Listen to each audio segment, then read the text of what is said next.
chers amis, la patience est une vertu sacrée. C'est une vertu que nous devons apprendre à cultiver dans notre existence. Elle est très importante, cette vertu, la patience, dans la vie de manière générale, quel que soit ce à quoi nous aspirons, mais particulièrement sur le chemin spirituel. La patience est une vertu que nous devons apprendre à cultiver. Lorsque nous sommes impatients, lorsque notre quête de connaissance, notre soif de réussir, notre envie d'aller très loin dans la vie nous pousse à prendre des chemins tortueux, des chemins insidieux, parce que nous sommes impatients, nous serons confrontés d'une manière ou d'une autre, tôt ou tard, à vivre des tourments, à vivre des difficultés. L'impatience, notamment en spiritualité, l'impatience, et je répète, notamment en spiritualité, nous pousse très généralement à prendre des décisions erronées, des décisions malheureuses qui vont nous conduire aux échecs, qui vont nous conduire à vivre des choses pénibles sur le chemin de notre existence, des choses difficiles, des épreuves qui vont nous briser, qui vont nous mettre mal à l'aise par rapport à notre existence, qui vont nous faire ressentir la douleur dans notre chair. Il est bon d'être patient dans tout ce que nous entreprenons, dans tout ce que nous faisons.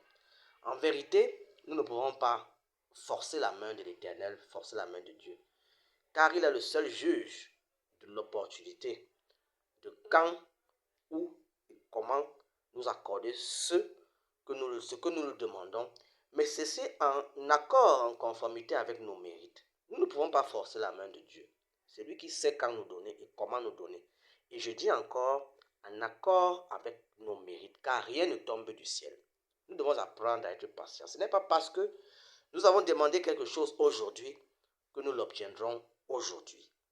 Vous pouvez être deux personnes à demander la même chose à l'Éternel. Il donne à X aujourd'hui, à Y, il donne dans 2 ans, 3 ans, dans 1 semaine, 2 semaines, 1 mois.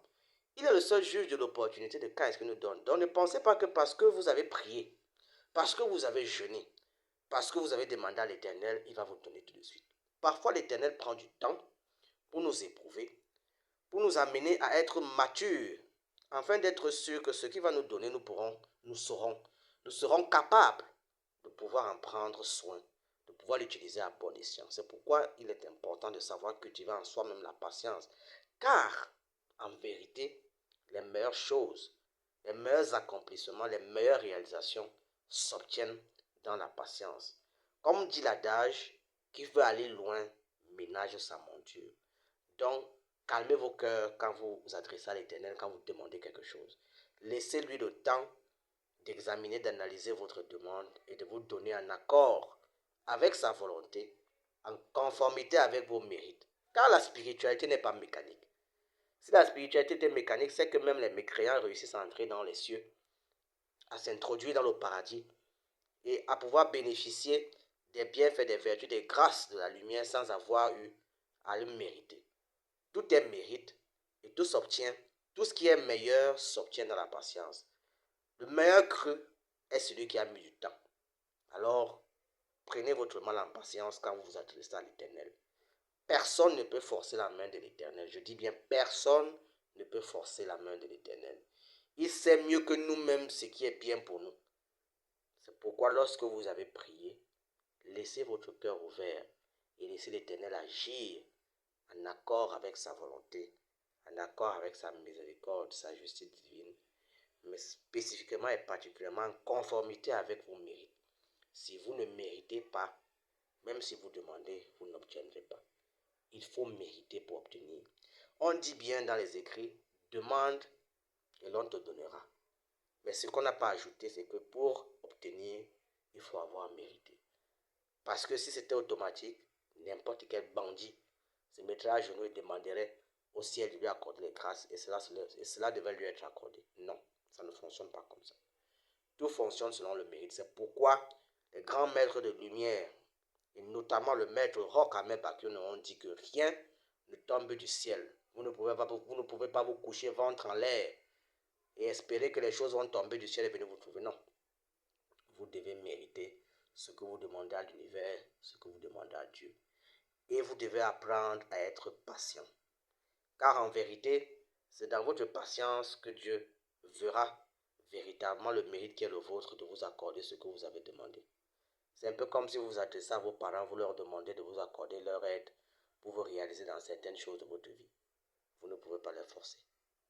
Ils vont regarder votre comportement, ils vont regarder votre attitude, ils vont regarder l'amour que vous développez au quotidien, ils vont regarder vos mérites, la manière dont vous vous comportez avec l'environnement qui vous entoure, votre respect des lois divines, votre respect de ceux qui vous entourent. Et alors, ils sauront que vous méritez qu'on vous l'accorde, qu'on vous accorde ce que vous avez demandé. C'est ainsi que vous obtiendrez ce que vous aurez demandé, vous pourrez vous accomplir, vous réaliser.